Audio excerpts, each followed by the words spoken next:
Hey everyone, it's Kevin Raymond and Emma Primacino. Welcome to our episode today, which we want to talk about just parenting and raising teenagers and some of the challenges we face in doing so with, the different things that kids face in today's world, especially, and the challenges and pressures that they're looking at, and, the things that some of our younger kids deal with in terms of bullying, and then also things that we deal with as adolescents, and how the emotional struggles that kids go through and face, and how you can help in that transition and try to keep open communication with your kids.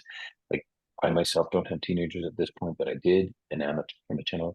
She has two children right now, and one is a teenager, and one is well on her way of being a teenager. So, got her hands full. Anyway, welcome today, Amma. How are you? I'm great, Kevin. Hi, everybody. Excellent. So, Emma, what we want to talk about is, just some of the struggles that people, and again, we want to, stress that if you have something that you want to share with us or whatever, put it in the comments. We'd be happy to get back to you. We'd be happy to do an episode on it. But we both think that this is a really good topic and one that people will be interested in because there's so many challenges that our kids face today. And I know, you know, the time frame is a little bit different when my kids were teenagers, but some of the issues are the same: pressure, bullying, difficulties with kids. Like, I know my children are black, and my partner and I were white, and there were some challenges there, and there was some pressure there, and also we lived in a relatively small town, so my kids were the only black kids in elementary school, which was really different.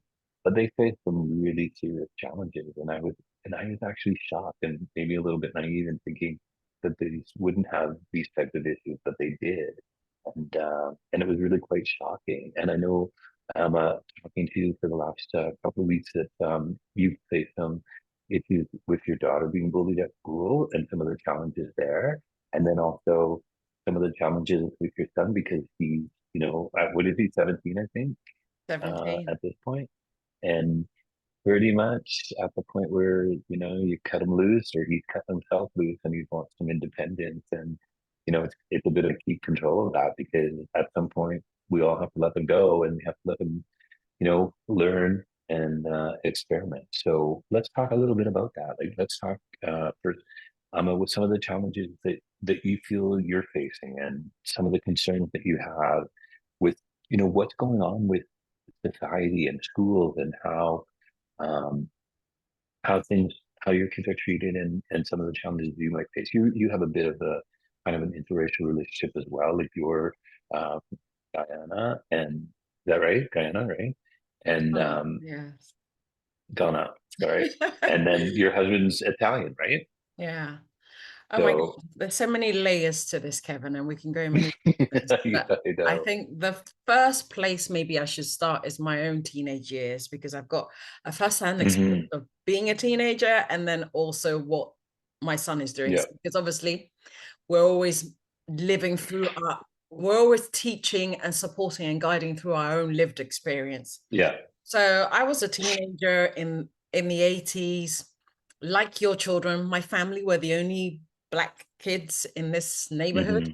So I had a big identity issue and a sense of belonging. I didn't really know where I Yeah, belonged. for sure. I'm originally a Ghanaian, born and raised in Ghana till I was 10 years old, and my parents moved here. So there was that whole dealing with transition of I'm no longer in my birthplace to now Hmm. establishing a sense of belonging in my new place.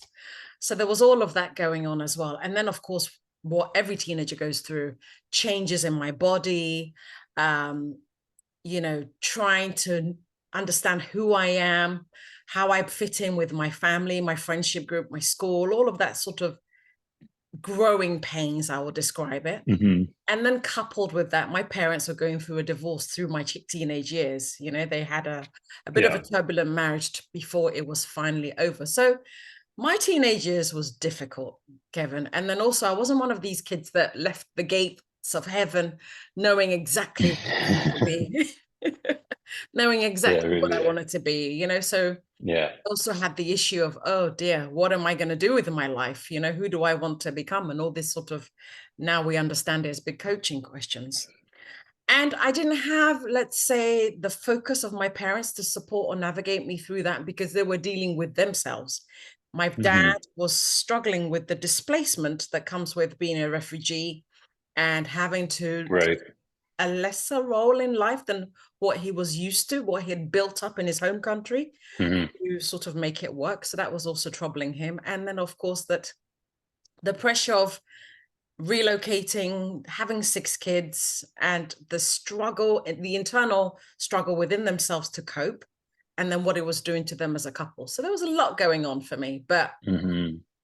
whatever it is, I was lucky, Kevin, because I found community in this neighborhood. My Yeah. parents joined a church, and in that church, there was a lot of support network. There was things for teenagers to get involved in, lots of arts and crafts and camping and trips, and obviously the regular Sunday school. So I always had somewhere to go, people looking Hmm. forward to seeing me, and I quickly established a community where I belonged.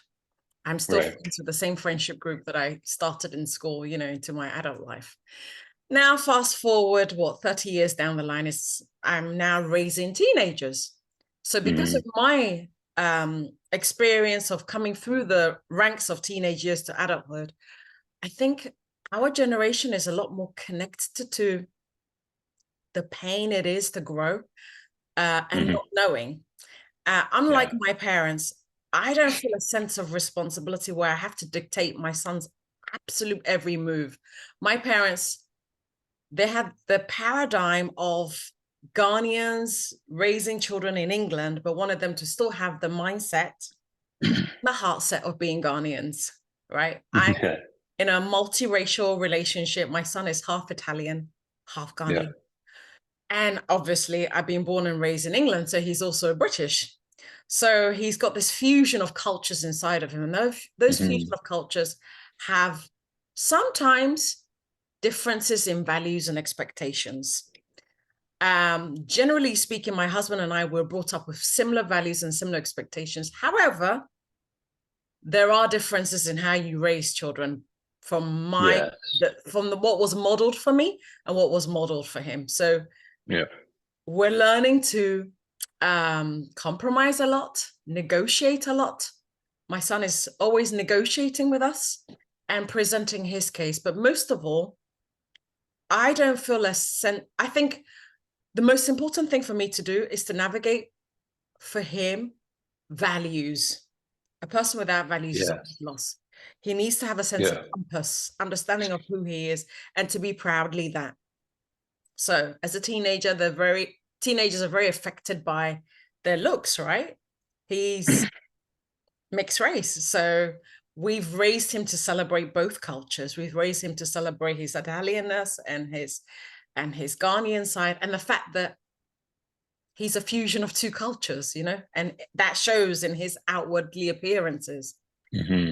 The other gift is also to give him the mindset of taking care of himself, self-care, because that's a big thing, right? Yeah.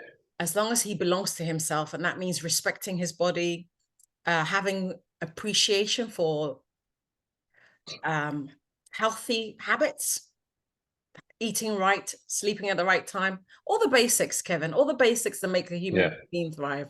We're instilling these values in him now. So he's very, as you know of Julia, into his fitness and gym. Yeah. So luckily, he's navigating teenage years as a confident soul.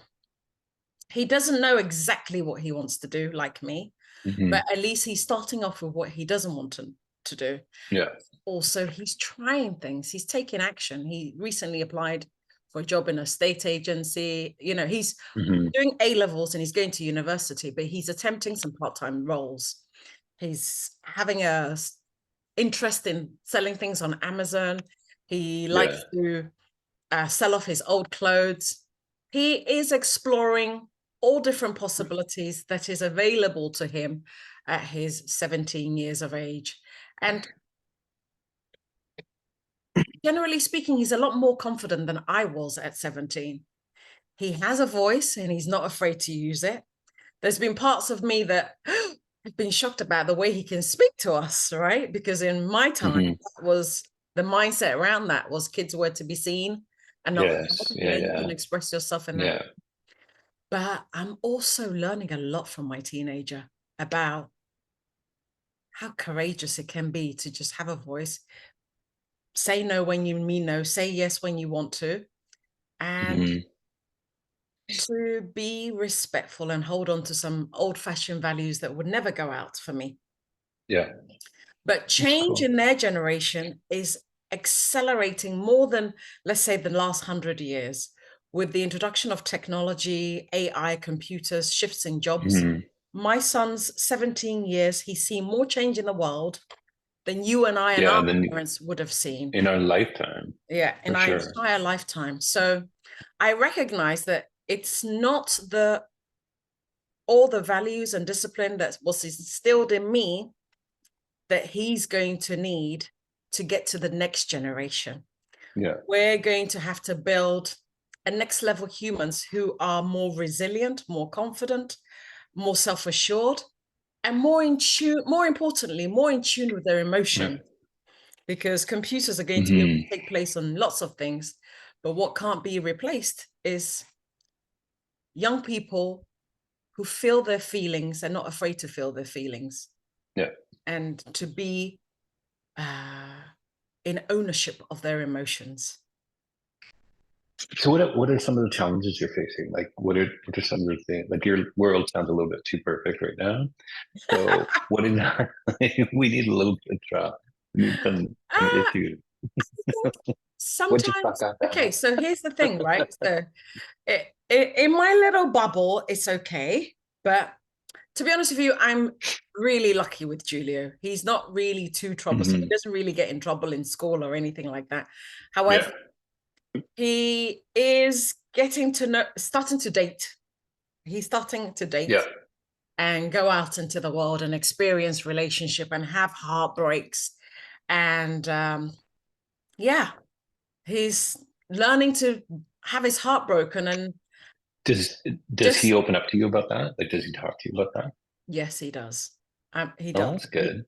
He does Yeah. open up to when he's feeling like his love is not Hmm. reciprocal or when he's feeling afraid. He does. He wasn't So there's always a that so way, but I've had to yeah.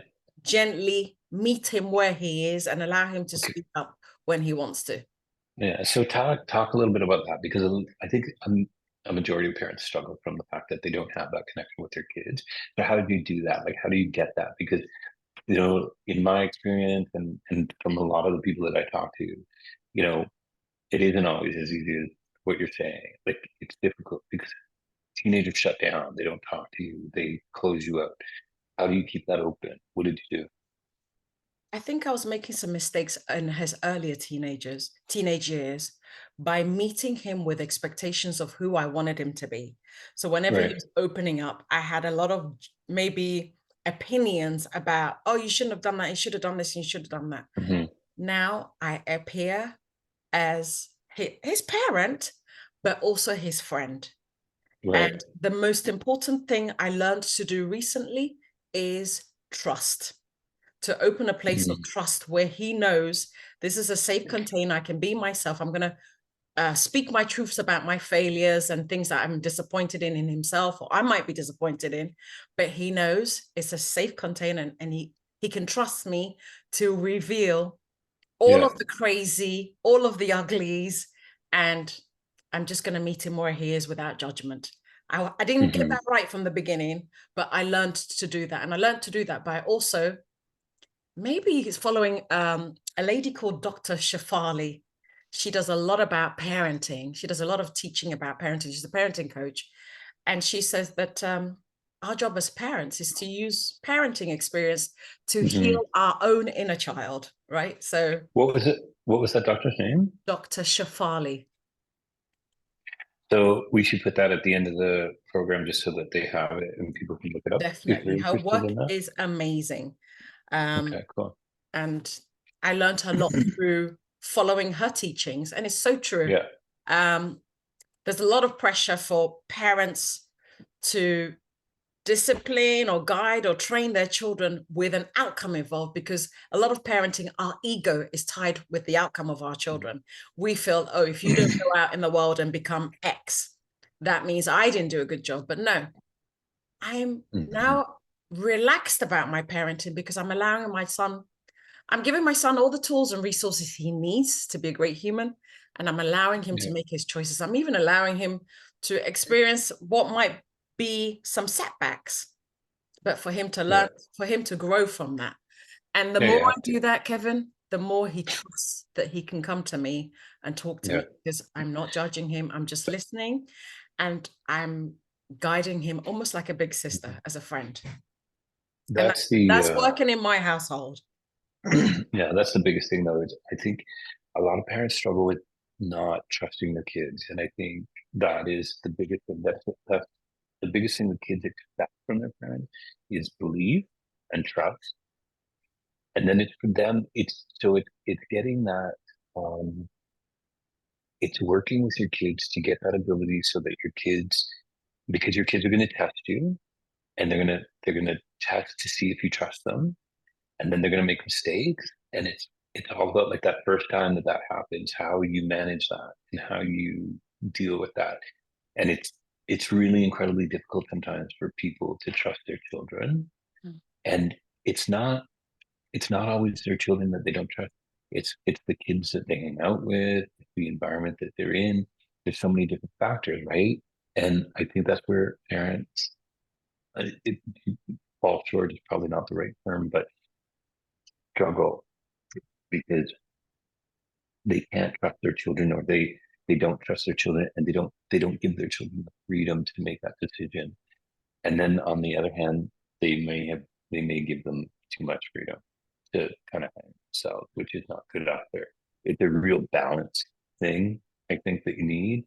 um you know um I found, like, for me, the guy, growing up, I was completely independent on my own, like literally on my own, because I did it at home.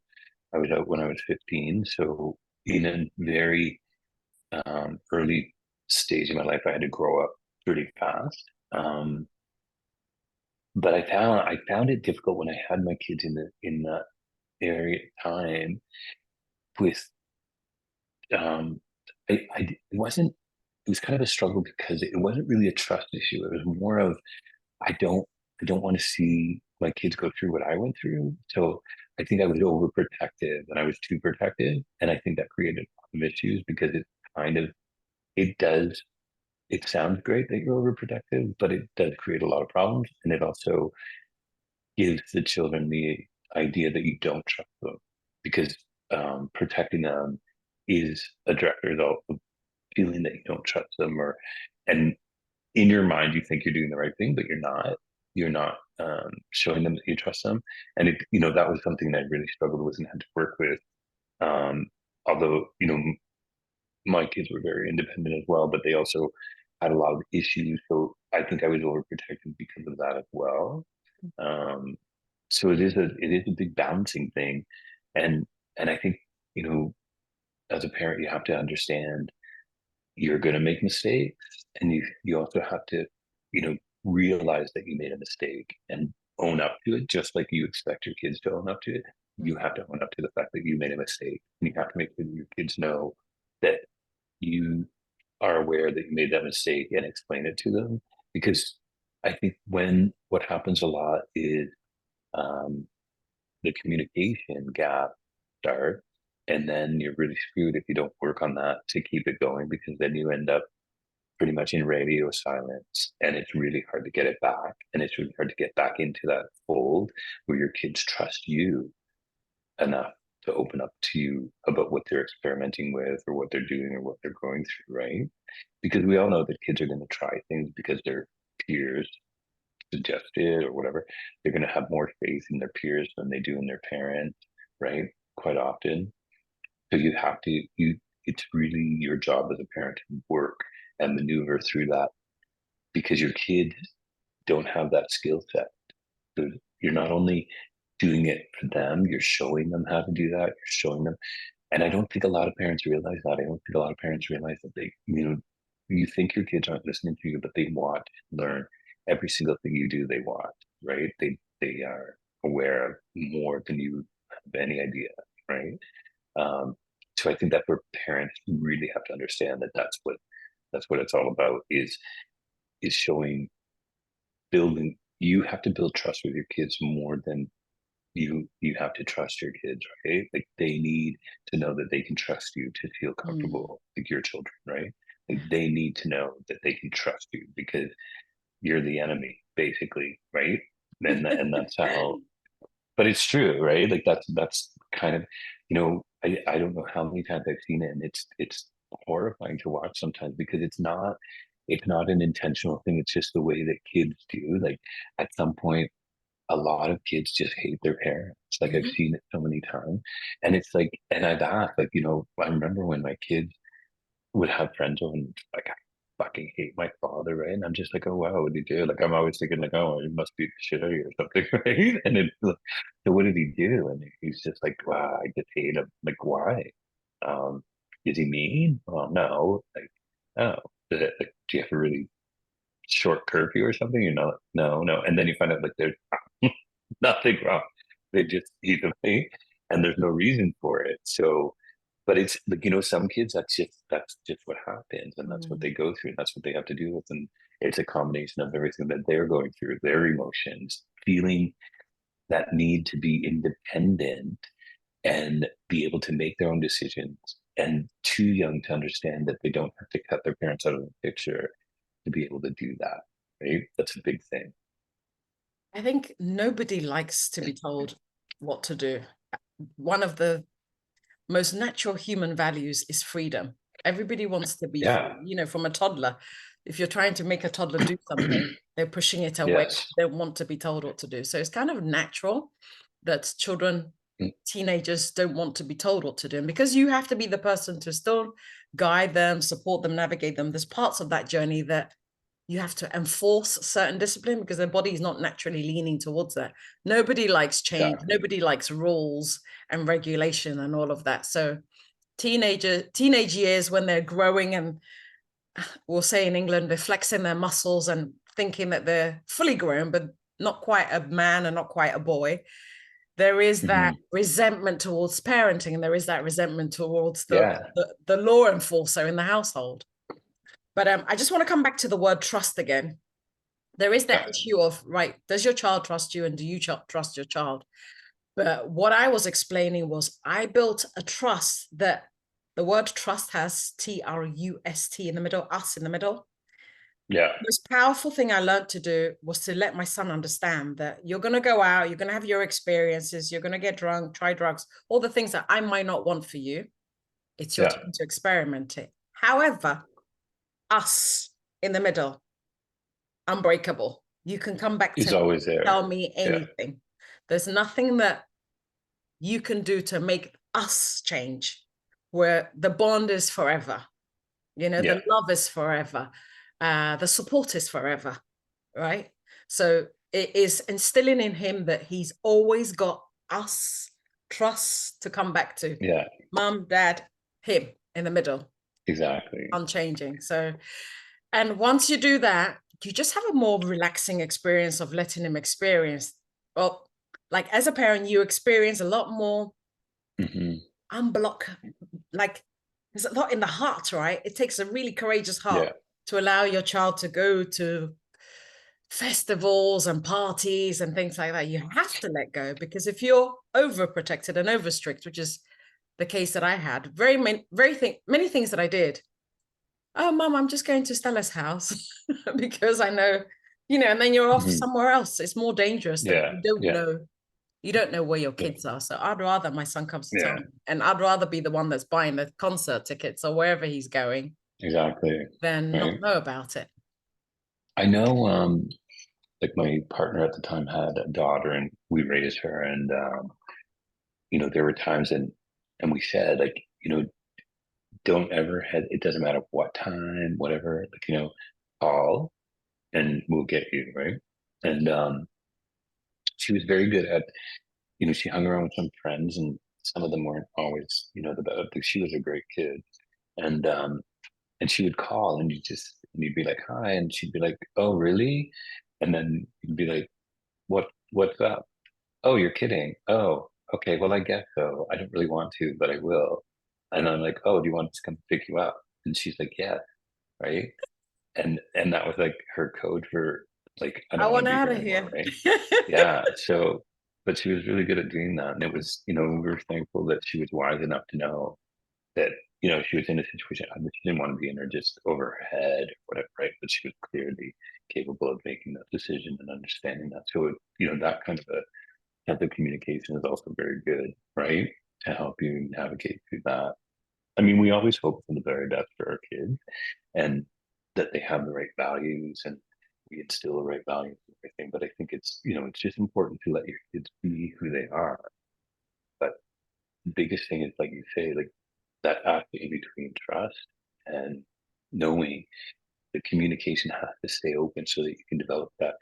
I know I once had a coach actually that uh, was really like, he really was I don't know, be forceful on the fact that like he would not let his kids hang around with people he didn't approve of, right? Which I don't think is always the best approach, because I think they have to make that decision. Like, your kids are going to hang around with who they want to hang around with. If they're not hanging around with them in front of you, they're hanging around with them Hang away from back. you, which is Mm. not a good scenario. Um, so, and I'm not a big believer that, I think as an adult, we always tell people as coaches, we always tell people to associate with people who you want to be like, successful people, right? That's not always the case when you're younger, because I don't think you have the maturity to understand what the value of that hanging around with the right person is. It's really just like, as a kid, hanging around the right person is probably pretty boring, right? When you look at the big picture. So you have to be really careful about how you um, direct your children in who they hang around with. Like, you have to let them experiment enough to find out that they don't want to be around people, right? And see, it's a really touchy uh, place to be, but I think you need to be able to do that as well. I think it's important. My mum, when I was younger, was always saying to me, birds of the same feather flock together. So sometimes Yes. you'll see some of my girlfriends and say, what do you see in her? Why are you hanging around with her? But Yeah. I think as a goody two shoes, I got kicks out hanging around with bad girls. Not that I would necessarily do the things that they were capable of doing, but like No, you said, exactly, right. it was But you feel wild, it like, was okay, exciting, it was crazy. yes, And yeah, crazy things make great stories. I had great stories to tell, yes, but it didn't mean I necessarily wanted to be them. And exactly, I right. I guess maybe there's a side of me that wasn't courageous enough to make those moves, but I enjoyed observing it in them. Yeah, that makes sense, right? And that's again part of the ability to trust your children to make the right decision. Like, because I mean, even as an adult, you find yourself in situations like, I do not want to be here, but you have to manage your way through it. It happens all the time, right? Like, how many times have you been somewhere you didn't want to be as a grown up, and you navigate through that? You take what you can out of it, and you come out unscathed, right? Hopefully. So that's the whole thing about raising kids, is that you both come out unscathed, which is never going to happen, right? I used to have, like, I remember, when I first had my kids, they were probably at that point, we had them for about 5 or 6 years. And a friend of mine who I hadn't seen for a long time um, said, like, if I asked you to describe parenthood, um, what would you say? And I said, well, it's kind of like you're walking around and then somebody walks by and they rip your heart out, and then they jump all over it, and then they throw it against the wall a couple of times, and they put it back, and they take it back out, and they take a bite out of it, and then they throw it back, and then they smack it around, and then they put it back. And then after about 4 years of that, they put it back in, and then ask you for an allowance increase. and then, and he's like, Oh, oh. Kevin, that's an exaggeration. You're going to put people off being parents. But it isn't. It's just like, it just to me, that was like how many times like how emotional it is to be a parent. Like it wasn't a negative thing because I would totally do it again, but it's about like how much as a person you grow and learn yourself, be like that your children don't even know, like your children are completely unaware of how much they are making you grow. Is that was it, and but that's how, like, I mean, my children were a lot different than, right? We went through a lot of really, really difficult situations, right? Um, but I was amazed that, at the end of the day, I would do it all over again. And going through it, I didn't think I would ever do it again, but you do. It's difficult, right? Like not all, you know, it's not always good, right? Like and that's there's probably a lot more bad situations than there are good situations when you're raising kids. Like in the reality of it, you do face so many challenges. Like I can't believe some of the things that I went through with mine, and the things that I had to do with my children, right? And it's a real heartbreaking experience sometimes, but very rewarding and incredible. But it was a lot. It was like I did not know I ever had that kind of strength inside of me at all. Well, I think you're fortunate enough to have chosen to serve two little boys who Hmm. otherwise, God knows what would have happened to them, right? Maybe they Exactly, wouldn't have right. been picked and they wouldn't have been chosen. So although it was difficult, I'm sure you found the I wouldn't. resilience, the grace, and the courage to keep going on a Yes, day-to-day basis. And I'm sure you continue to do that now. As I hear you speak, absolutely. touch wood, my parenting journey hasn't been that, but I'll tell you about Hmm. my labor. So Which I can't. no, so you have to listen to this, okay? So when I was very romantic about my girlfriends who went first. When they had the baby, I'd go around Hmm. with, baby clothes and flowers and think it's the most amazing thing. I had no idea. Nobody had ever spoken to me about what childbirth was like. Nobody talks about that shit. There's a reason. If you buy the books and if you watch there's a TV show in England called One Born Every Minute. Like they're just Oh showing yeah. labor after another. And I was glued to that the last sort of month before I gave birth. And you see that, oh, the last stage of pregnancy, the last month is complicated. And the actual, obviously, bringing the child to the world is complicated. Yeah. Nobody talks about the afterbirth. That's disgusting, Kevin. Oh It's yeah. and so now I wanted to be the person that speaks the brutal truth to everybody because nobody ever told me. And so when my girlfriends who hadn't gone that path would ask me, so how was labor? I'll tell them it was fucking disgusting. It was like pushing a watermelon out your nostrils and then dealing with what happens after a watermelon gets pushed out of your nostril. Yeah. So It's so funny though that you were saying that at the end you were kind of obsessed with just watching it over and over and over again. It was just like I remember totally not the same thing, but like when I was going for heart surgery, um I didn't watch anything about it. But then closer to the date, I started watching videos on the process of open heart surgery, and then it was disgusting and frightening, but I kept watching it with that, right? So it's kind of the same thing.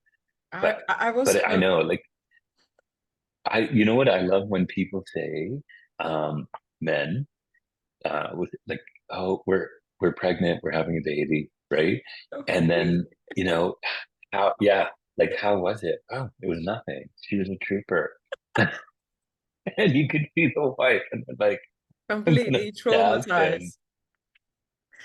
Was yours hard, like long, It or was just it was short labor. I was only in labor for 6 hours, but talking about mindset, I had this mindset that women have been doing this for centuries and I'm going to do mine drug free. I don't want any drugs. And in England, you commit to a birth plan before that. So you write and sign exactly what you want. Right. And I wrote down that I only wanted gas and air because I believe it's Mother Nature, my body can do it. And so, and for most part, my labor was okay. I was in the bath Yeah. and Alessandra was splashing water on my belly. And I was literally almost hallucinating, having an outer body experience that I was on a sea. You know, I was Yeah. in Malaysia on the beach and water was splashing on my belly so I could cope. But then when I was fully dilated, my water didn't break. So then they had to break it for me. And they brought this long, sorry, is this too graphic for a man to know? No, They brought this I long, have seen it. this needle that looks like a knitting needle. I was like, what are you going to do with that? She literally, yeah, popped it. And when she popped and the water broke, it was quite a nice feeling. This gush of warm water was quite relaxing. And then the most shocking panic ran through my body because there I was with that, and it felt like something that big. This ain't gonna work. I started freaking out, Kevin, like freaking out, and I was begging them for any drugs they would give me. And they said, no, Even aspirin. it will slow down the labor. You can't, you're ready. And I was just freaking out because the size of the head and the size of reality didn't match. No kidding. You know, How much? after that, I was in awe of all the women who'd gone before me. Like, Yeah. oh, my mum did Wow. this 6 times. Wow. Auntie Susie. Wow, Monica. How much did your son weigh? He was 3.4 kilos. So that's like 7 pounds, not too heavy. Wait, I gotta see. 3.4 kilos. Do. I think that's around 7 pounds. He wasn't a massive baby, but Kevin, trust me, Yeah, it doesn't matter. An egg is massive. it was still a disgusting experience of labor, but beautiful as Seven well. and a half pounds. 7.5 pounds. Yeah, yeah. My mom had 5 kids, and All I natural. was 10. Yeah, I was 10 pounds 9 ounces, Goodness me. and my brother was 12 4. Oh, you guys, you killed the woman. Yeah, pretty much. It was crazy. But Yeah, I think you go through something like that. It did really scare me. And the second child, I was like, right, Ali, I'm taking all the drugs they give. whatever they got. Exactly So right. you Give it should have all. seen me. I was like so relaxed, you know. Is this baby out yet? Oh, did I have it? Yeah, it's complete. Yeah, it's good. I don't know. That's like one of the craziest things. No, but I share that story to say everybody's journey is going to be different, you know, and Yeah, absolutely there right. are In every parenting. aspect. Parenting is a It, bumpy journey, you know. Some people will describe yeah, labor as she was a trooper, it was easy, yeah, look at the I park. know. Others will be something else, you know, and some Yeah, people will go through the terrible twos and sleepless nights, and other yeah, people, you just don't know which one you're gonna be. But whatever it is, I can't help but say this. If you're tired, take rest, ask for help. You know, at any yeah, part of the journey, you exactly. don't have to struggle alone. These days, I there's know so you don't much have to help be by yourself. available.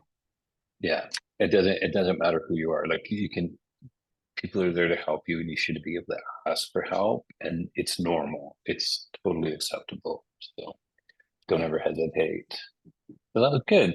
Thank you for sharing that Now lovely, you know. painful If you story. think about going for baby number 3. No, I'm good. I'm good. I remember though when my youngest son was, small, and we were lying on the couch one day, and he was like lying on my chest, right?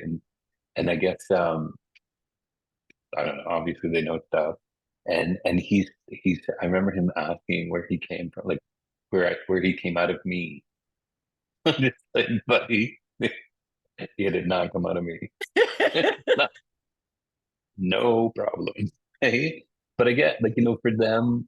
being adopted and then having like so many different scenarios and stuff, it was like I can't imagine how confusing it was at that time to know exactly what what the process was because they would have friends talk about experiences and stuff like that. So it would have been such a huge challenge, right? That you don't really conceptualize until afterwards. But yeah, it was an adventure for sure. Just What was again, it new like for your parenting. boys being actually, at which point did they notice that, oh, I have two dads and not a mum and a dad? Because for It kids, was it'll be actually very normal for funny a long because time, right? yeah, so at first it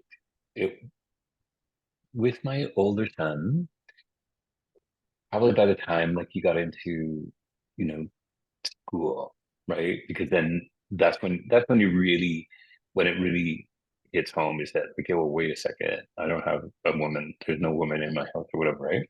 And then but he was hysterical because as soon as we explained like what gay was and what it was all about, he felt the need to tell everyone that I was gay. Right? So we would go grocery shopping, and like he'd be in the car to the checkout, and then the woman would be like doing the groceries, and oh, my dad's gay, and I'm just like she does not even know that, right? Like he would just random tell anybody, like just it was That's so funny. hysterical, right? And then my younger son, like he was really involved in basketball and stuff. So he would go and like, the parents are there and it was quite often a mix. Like so parents would come as a couple, parents would come one or the other, right? And then there was this woman, Karen, and she was divorced and so it was always just her. And we got along really well. So we would talk and we'd carpool and do all that stuff, right? And my younger son would be like, you really like Karen, eh? You really like Karen, eh? Like Richard, no, it is not happening, buddy. If that's what you're looking for. So there was always that like eternal hope. But they had no problem saying like, I have two dads, like I don't have a mother, I have two dads, I have two dads. And even when, it came to when you go to register kids for sports, like, and we bring Yeah, them mum and and dad then race. you'd be right? And you'd be filling out the form, and then the person with the form would say, like, what's the mother's name? I go, there's no mother. Well, what's the name? What's the mother's name? Like, who's the mother? I'm like, there's no mother. And then the kids would say, I have two dads, for God's sakes. Right? So it wasn't, they never had an issue with that. Um, it was more an issue, and I thought that would be like the big issue at school, right? But it wasn't. It was the fact that they were black, which was really disappointing and frightening and horrible to go through because like I could not believe the amount of racism that existed for my kids, like just because of that. It was disgusting. Like some of the stuff we went through with that, it was really bad.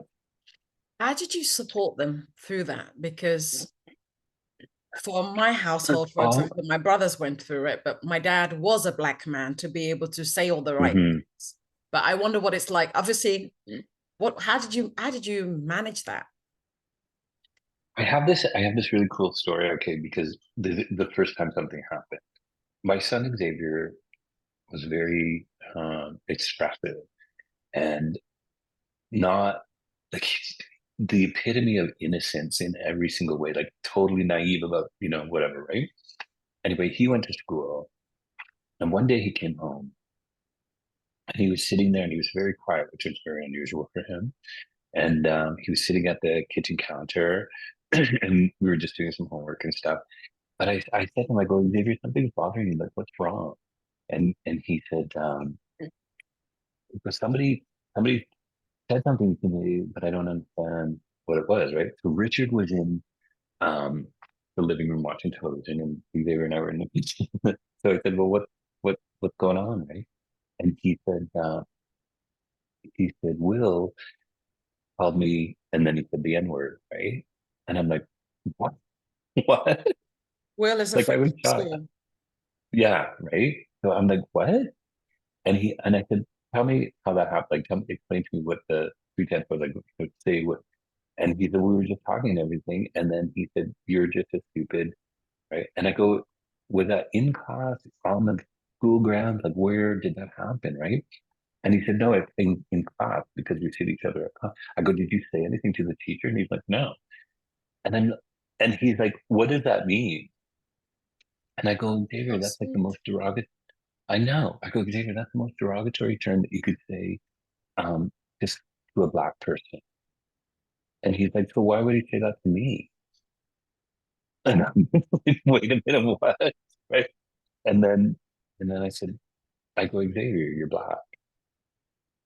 And he's like, oh, really? Are you? Oh And my then, God, that's and then I'm like, oh my God.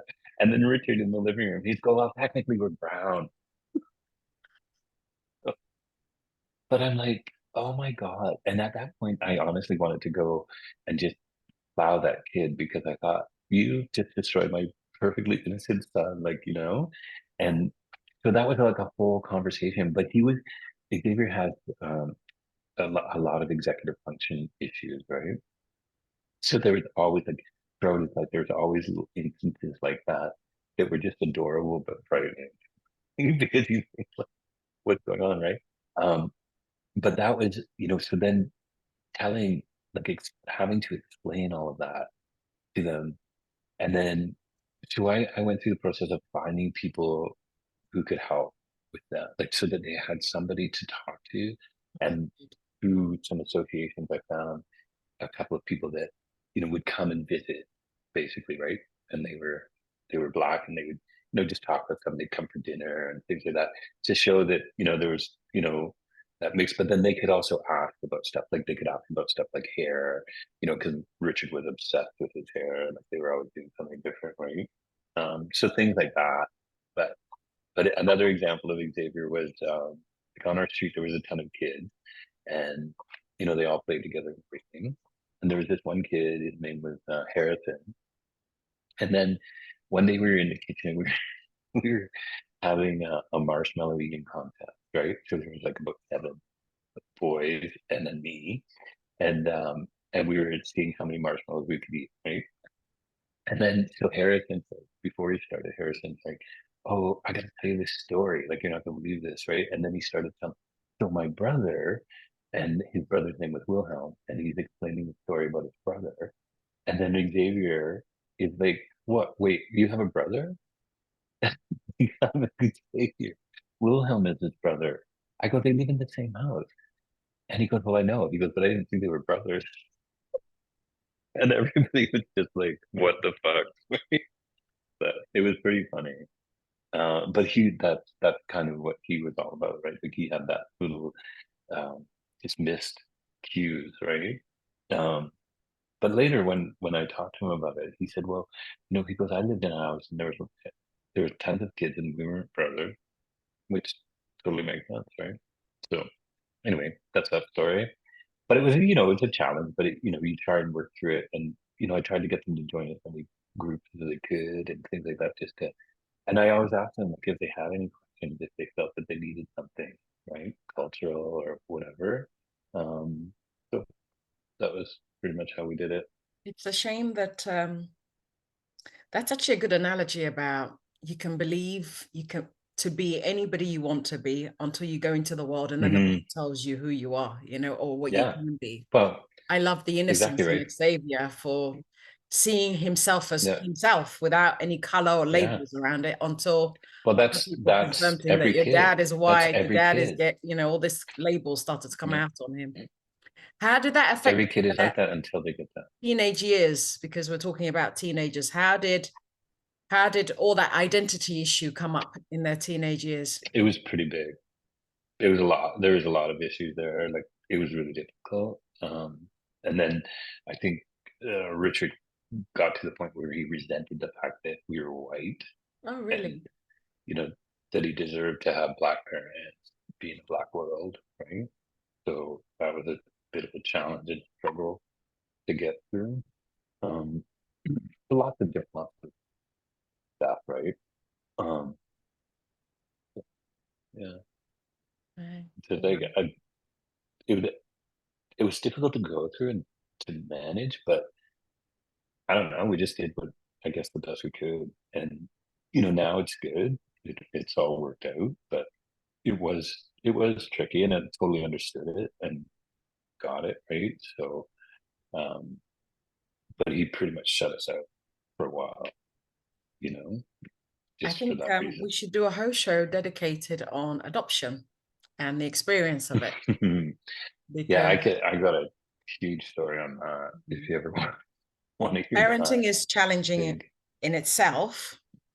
But when your kids grow up knowing that they're not from you, Yeah. I'd like to do a show talking about that and the impact it Hmm. has and how different that is Yeah. from the expectations you had going into the adoption to the actual Yeah. reality. And then also the children's Yeah. experience of being adopted. And then also just the kind of support you get, which is none, right? Like from the associations and stuff like that and groups, just zero, really poor. Like I have that whole story about the whole process of going through it, and I actually ended up changing legislation because during the time that I was adopting them, I was actually working in the government, and we had such a horrible experience that it provoked me to make changes and actually change a bill to change the way that it's done in Ontario. So I'm happy to hear that, Kevin. What yeah, doesn't we'll do break this you sometime. makes you, right? Makes you stronger. And then you get Exactly. stronger and Right. impact other people and make it easier for others. So, That's right. yeah, you. So, woohoo. So as always, if anybody has any questions or comments, please put them in the section below and ask us whatever you need. Like and follow and subscribe to our channel. We appreciate it, and take it from there. So thanks again for another great conversation, Amma. It's always an adventure. I really enjoy it. And like Kevin says, yes, do like and follow, but most of all, this is our community. We built this for you, Yeah. for me, for us. So if in this new Yeah. year, if you have any topics or anything on your heart that you want us to feature or talk about, or even join us here, please know that Hmm. you're invited to share your ideas and thoughts about how we should drive this channel and this community Yeah. for all of our growth and our benefit. So drop us a comment in the chat or send us both a Hmm. message. And also, yeah, Description. and also suggestions for guests. Like we'd be happy to try and track people down that you want to talk about or talk to and stuff like that. That would be fun. So let's do that. Let's do it. All right. We'll talk to you soon. Talk to you soon. Thank you, Kevin. Bye for Thank now. you. Bye. Bye.